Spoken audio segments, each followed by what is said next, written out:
हाँ भाई second year, हम लोग कल बात कर रहे थे हनी बी के बारे में, ठीक है।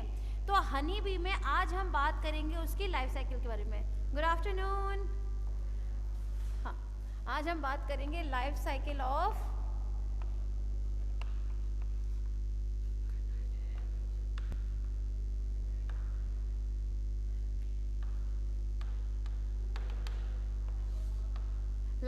Of honey bee. जब हम क्लास बात करें लाइफ साइकिल के बारे में, तो इसमें हनी बी की जो क्वीन होती है, क्वीन एंड ड्रोन, ये दोनों ही मिलकर आपके क्वीन एंड ड्रोन, ये दोनों मिलकर करते हैं नेप्चुरल फ्लाइट, ठीक है ना। क्या करते हैं ये नेप्चुरल फ्लाइट किया करते हैं। नेप्चुरल फ्लाइट का मतलब होता है क्लास कि जब हवा में, एरियल में ही जब पॉपुलेशन की प्रोसेस हो, ठीक है। तो इस प्रकार की जो फ्लाइट होती है उसे हम क्या टर्म देते हैं, नेप्चुरल फ्लाइट के नाम से इसे हम जानते हैं, ठीक है ना। तो इस प्रोसेस में आफ्टर नेप्चुरल फ्लाइट ड्रोन जो है उसकी तो डेथ हो जाती है, कल भी बात की थी हम लोगों ने, ठीक है, कि ड्रोन की तो डेथ हो जाती है, लेकिन क्वीन जो है ये अपने हाइव में लौट कर आती है, ठीक है। क्वीन क्या करती है, अपने हाइव में लौट कर आती है, और हाइव में आने के बाद इसका जो ब्रूड चैम्बर होते हैं, ठीक है, ब्रूड चैम्बर में ये एग ले करना स्टार्ट करती है, ठीक है। अब जब हम बात करें क्लास, मैम आवाज नहीं आ रही, हेलो हेलो, अभी भी आवाज नहीं आ रही बेटा, सेकंड ईयर आवाज नहीं आ रही बेटा, वॉइस में प्रॉब्लम है क्या, आ रही है, हाँ अब ठीक है, चलो। हाँ भाई, तो हम बात कर रहे थे ब्रूड चैम्बर के बारे में कि ब्रूड चैम्बर में क्या करती है क्वीन आके एग ले करना स्टार्ट करती है।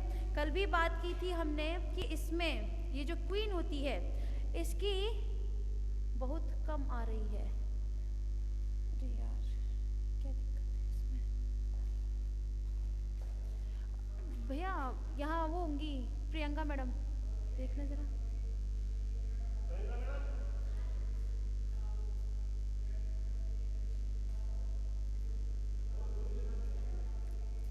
आवाज नहीं आ रही बच्चों को, सुबह से तो क्लास लग रही है, बोल रही बहुत कम आवाज आ रही है।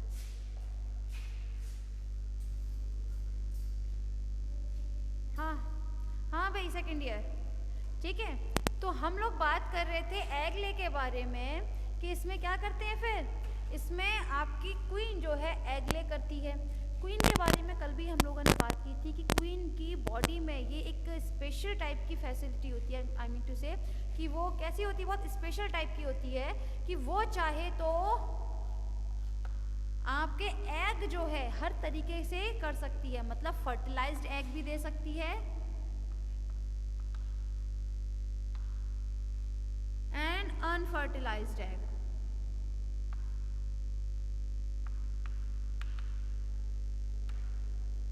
ठीक है ना। तो ये किसी भी टाइप से एग ले कर सकती है। आप लोग जानते हैं फर्टिलाइज्ड एग है तो इसमें से क्या क्या चीज बनते हैं आपके, या तो क्वीन बनेगी या फिर आपके वर्कर्स बनते हैं, लेकिन अनफर्टिलाइज्ड एग से हमेशा आपके ड्रोन बना करते हैं, ठीक है ना। ड्रोन फॉर्मेशन हमेशा से किससे होता है, आपके अनफर्टिलाइज्ड एग से ही हुआ करता है।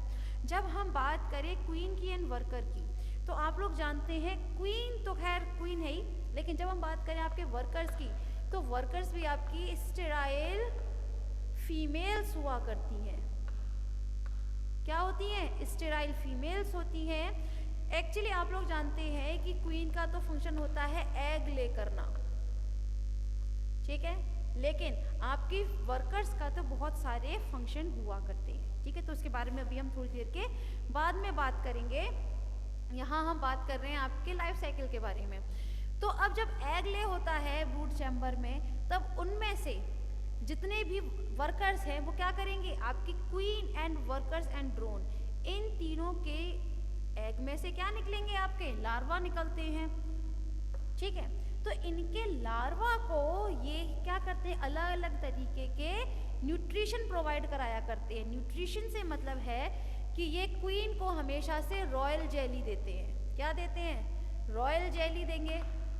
हालांकि रॉयल जेली तो ये आपके ड्रोन को भी देते हैं, लेकिन ड्रोन को देते हैं बहुत कम टाइम के लिए। रॉयल जेली जो दी जाती है इसे, वो बहुत कम टाइम के लिए दी जाती है, मतलब हार्डली 5 दिन तक इसको रॉयल जेली दी जाएगी। उसके बाद फिर सिर्फ और सिर्फ हनी में थोड़े से पॉलन ग्रेन्स मिला के दे दिए जाते हैं।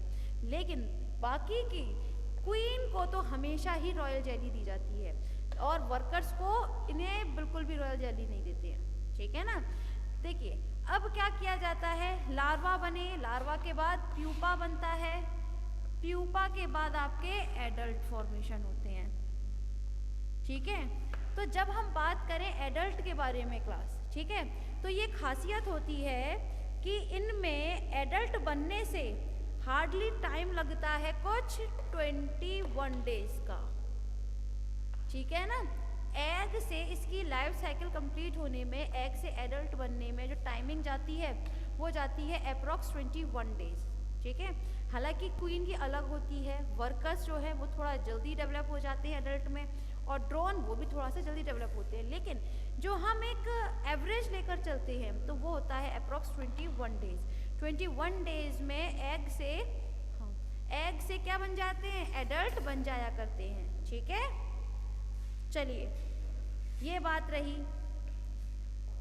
आप लोगों को कल भी बताया था कि इनकी जो क्वीन होती है क्लास, वो क्या करती है, अपने मैंडिबुलेटा से एक सब्सटेंस सीक्रेट किया करती है जिसे हम बोलते हैं क्वींस सब्सटेंस। क्या बोलते हैं उसे हम? क्वींस सब्सटेंस के नाम से जानते हैं। जब हम बात करें क्वीन सब्सटेंसेस की, ठीक है, तो ये क्वीन सब्सटेंस को हम क्या नाम देते हैं? फेरोमोन। क्या बोलते हैं? फेरोमोन। ये फेरोमोन जो होता है क्लास, ये एक्चुअली ये रानी टू से क्वीन जो है वो अपनी बॉडी से सीक्रेट किया करती है, जिसकी वजह से बाकी के जितने भी ड्रोन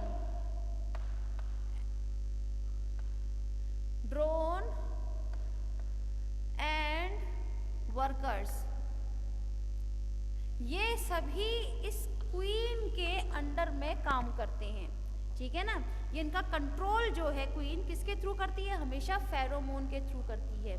जैसे जैसे ये जो क्वीन है वो थोड़ी एजेड होती जाती है, वैसे वैसे इनमें फेरोमोन का जो सीक्रेशन है वो भी धीरे धीरे कम होने लगता है। ठीक है, और एक टाइम ऐसा आता है जब क्वीन में ये सब्सटेंस बनना एकदम बंद हो जाता है। तो जब फेरोमोन ही नहीं बनेगा तो ऑब्वियसली सी बात है कि ये अपने जितने भी वर्कर्स हैं या ड्रोन हैं उन पर अपना कंट्रोल खो देती है, और बाकी के वर्कर्स वगैरह क्या करते हैं? अपनी मनमानी करने लगते हैं। तो ऐसा ना हो, वर्कर्स अपनी मनमानी ना करें, वो अपने सभी काम बहुत अच्छे से करें। इसके लिए ज़रूरी है कि रानी हमेशा टू से क्वीन जो है हमेशा इस क्वीन सब्सटेंसेस का सीक्रेशन करे। ठीक है, एक टाइम ऐसा आता है जब ये रानी जो है टू से क्वीन जो है वो थोड़ी सी बूढ़ी हो जाती है। ठीक है, थोड़ी एजेड ज़्यादा हो जाती है। तब उस दौरान ये जो आपके वर्कर्स होते हैं वो हमेशा क्या करते हैं? वो बिल्कुल सारे काम छोड़ देते हैं। ना तो प्रोटेक्शन करते हैं हाइव की, ना ही आपका फूड सर्च करते हैं, ना ही वाटर का कोई भी अरेंजमेंट करते हैं। तो ऐसी कंडीशन में क्या होता है कि उनकी जो कॉलोनी होती है उसमें एक तरीके का कॉम्पिटिशन छिड़ जाता है। किस चीज़ का कॉम्पिटिशन होगा? वो कॉम्पिटिशन होता है बिटवीन क्वीन। ठीक है ना, क्वींस के बीच में कंपटीशन होता है कि अब इस हाइव की क्वीन कौन बनेगी। ठीक है, तो इस कंपटीशन को करने के लिए ज़रूरी होता है कि क्वीन में कंपटीशन बहुत ही हार्ड टाइप का होता है। कल भी बताया था कि क्वीन में स्टिंग जो प्रेजेंट होता है वो सिर्फ और सिर्फ अदर क्वींस के लिए ही होता है, कि जब कंपटीशन के टाइम पर ये क्वीन जो है वो अपनी दूसरी क्वीन को क्या करती है? ये स्टिंग इंजेक्ट कर दिया करती है। ठीक है, तो ये तो बात रही एक नॉर्मल इसकी। अब हम बात कर लेते हैं, लाइफ साइकिल तो कंप्लीट हुई, अब हम बात करेंगे क्लास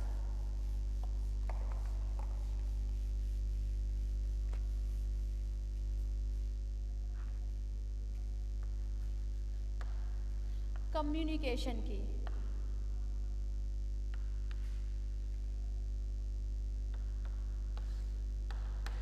जब हम बात करें कम्युनिकेशन की, तो हनी बीज में कम्युनिकेशन जो है वो दो मेथड से हुआ करता है, ठीक है, दो मेथड से कम्युनिकेशन हुआ करता है। First is round dance and second is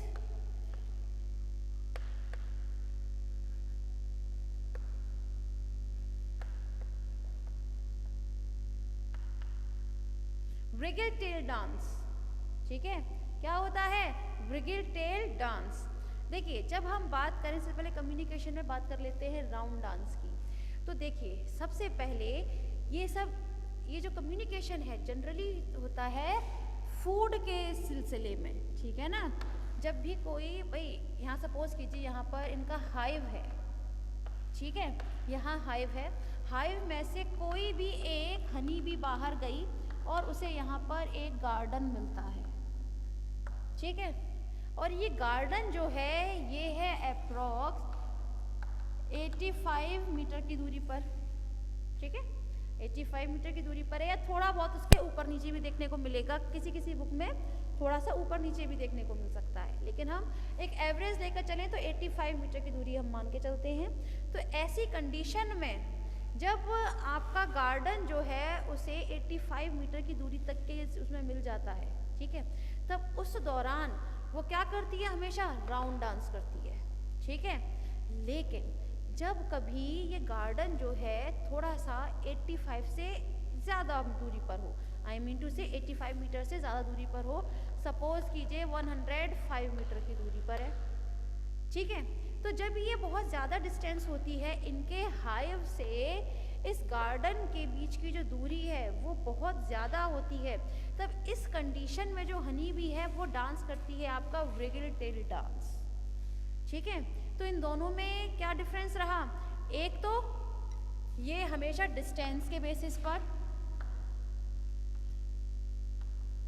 ठीक है, डिस्टेंस कम है अगर तो राउंड डांस करती है, डिस्टेंस ज़्यादा है उनकी हाइव से उस गार्डन की, अगर डिस्टेंस ज़्यादा है तो व्रिगल टेल डांस करेगी, ठीक है। एक तो ये है इन दोनों में डिफरेंस। एक डिफरेंस और आता है कि जब ये डांस करती है, जैसे राउंड डांस करती है, तब उस वक्त ये अपना एब्डोमेन रीजन,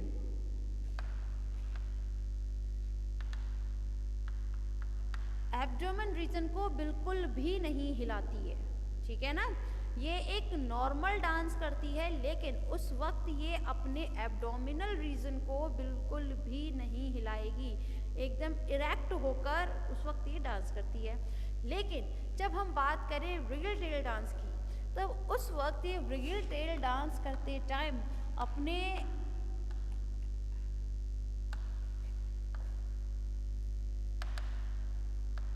एब्डोमेन रीजन को हिला कर ये डांस करती है। अब वो किस तरह से करती है, चलिए वन बाय वन बात कर लेते हैं। तो यहाँ तो मैंने बात बताई आप लोगों को डिफरेंस के बारे में कि इन दोनों डांसेस में क्या डिफरेंस है। एक तो डिस्टेंस को लेकर डिफरेंसेस है और एक उनके एब्डोमेन रीजन को लेकर डिफरेंस है, कि ये दोनों ही डांसेस के जो आपके अंतर हैं, डिफरेंसेस हैं, वो उनको एब्डोमेन को लेकर जनरली होते हैं। तो चलिए बात कर लेते हैं वन बाय वन।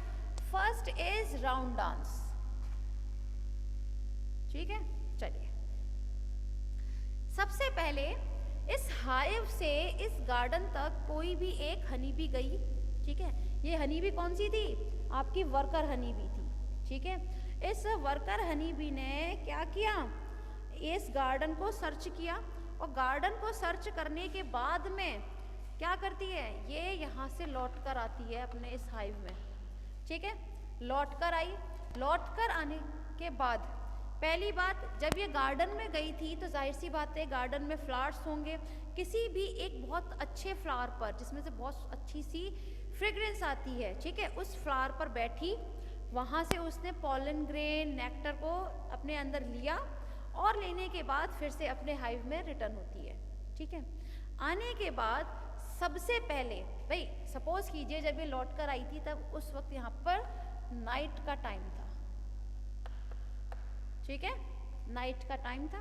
तब उस वक्त क्या करती है, ये पहले तो आने के बाद ये थोड़ा सा ऊपर नीचे, इस तरह से ऊपर नीचे होती है, ठीक है, और इस तरह ऊपर नीचे होने की वजह से सभी जितने भी अदर आपके हनी बीज होते हैं उनका ध्यान अपनी ओर थोड़ा सा अट्रैक्ट करती है, ठीक है ना। सभी का ध्यान क्या करती है, अपनी ओर अट्रैक्ट करेगी।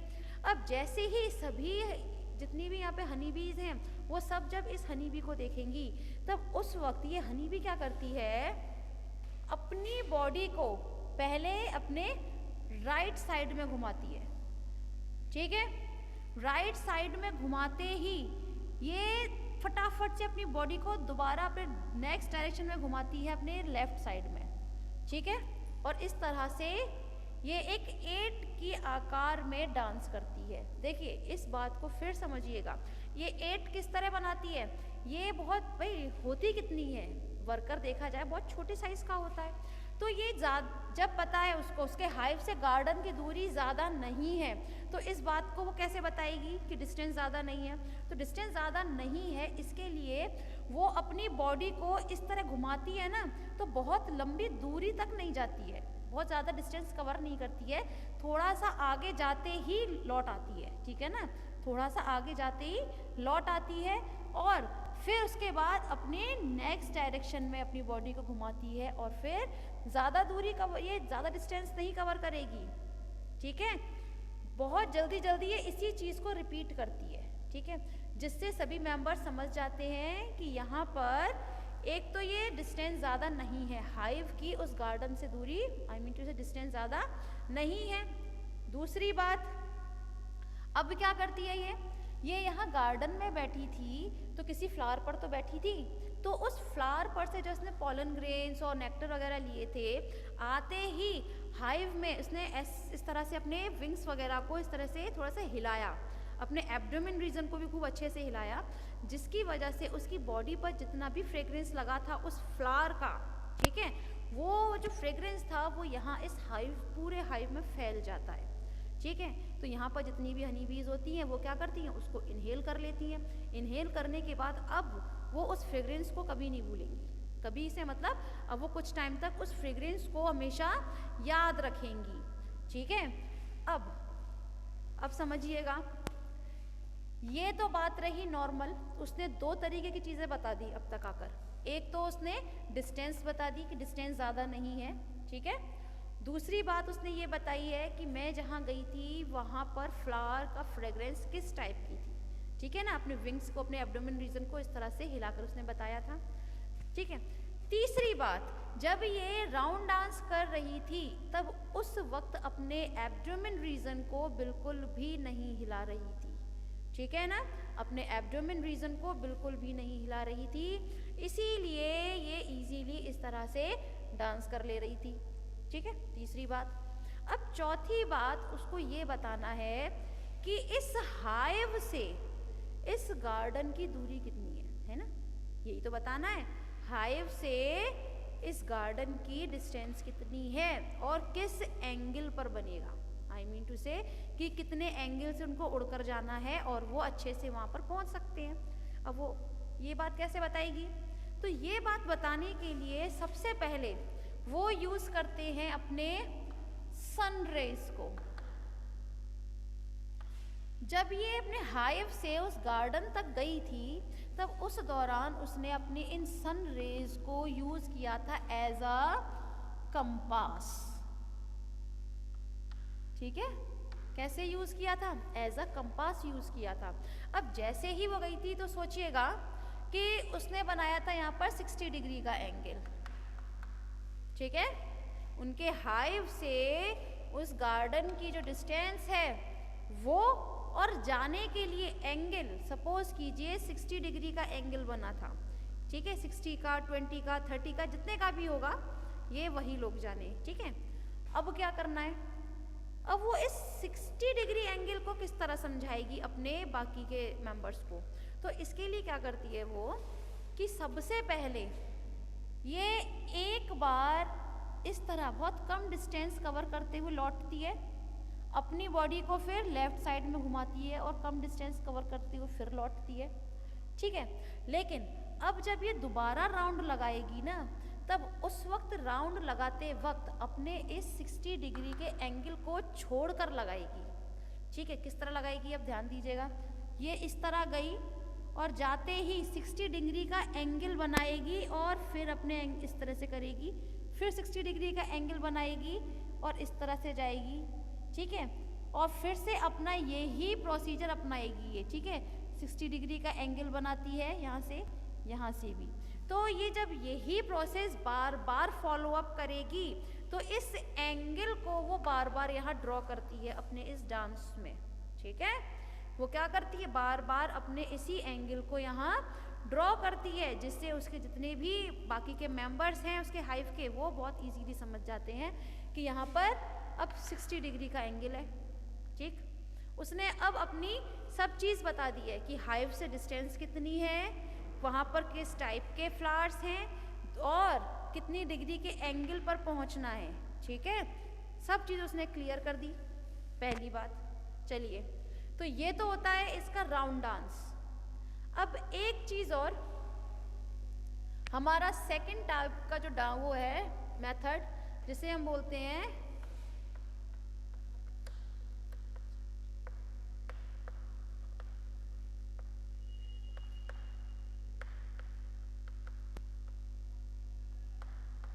रिगल टेल डांस, ठीक है। तो ये रिगल टेल डांस जो होता है क्लास, इसमें क्या करते हैं, देखिए अभी बताया था कि रिगल टेल डांस में एक तो डिस्टेंस ज़्यादा होती है ना, राउंड डांस में डिस्टेंस थोड़ी कम होती है, लेकिन रिगल टेल डांस में डिस्टेंस थोड़ी ज़्यादा होती है as compared to round dance. तो अब इस बात को कैसे बताएगी कि भाई उसके हाइव से उस गार्डन की डिस्टेंस बहुत ज़्यादा है, I mean to say about 105 metre है। अब वो इस चीज़ को कैसे बताएगी, तो इसके लिए तरीका तो वो यही वाला फॉलो अप करेगी, ठीक है, 8 वाला, लेकिन उसको थोड़ा सा चेंज कर देगी। कैसे करेगी, ध्यान दीजिएगा।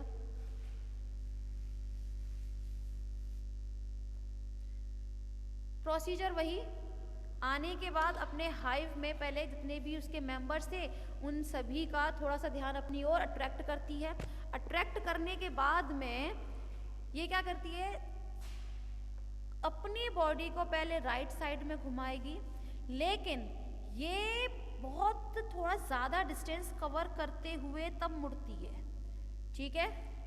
ये पहले क्या किया था, उसने बहुत कम डिस्टेंस कवर किया था और बहुत जल्दी टर्न हो गई थी, लेकिन अब उसको अपनी यहाँ डिस्टेंस बतानी है कि डिस्टेंस बहुत ज़्यादा है हाइव से उस गार्डन की, तो इसीलिए ये इस तरह से गई और थोड़ा डिस्टेंस ज़्यादा कवर किया, फिर लौट कर आई। अपनी बॉडी उसने फिर अपनी लेफ्ट हैंड साइड पर घुमाई, बहुत ज़्यादा डिस्टेंस कवर किया और फिर अपने उसी पोजीशन पर लौट कर आई, ठीक है। तो बनाया तो इसने इस पोजीशन में भी 8 ही है, लेकिन यहाँ पर इसने 2 चीज़ें बहुत अलग अलग तरह से की है। फर्स्ट, एक तो जाते वक्त इसने डिस्टेंस बहुत ज़्यादा कवर किया है, ठीक है, फर्स्ट चीज़। सेकंड चीज़, उसने यहाँ पर ये जब डिस्टेंस कवर कर रही थी, ठीक है, तब उस वक्त अपना एब्डोमेन रीजन जो था इसका, ठीक है ना, उसको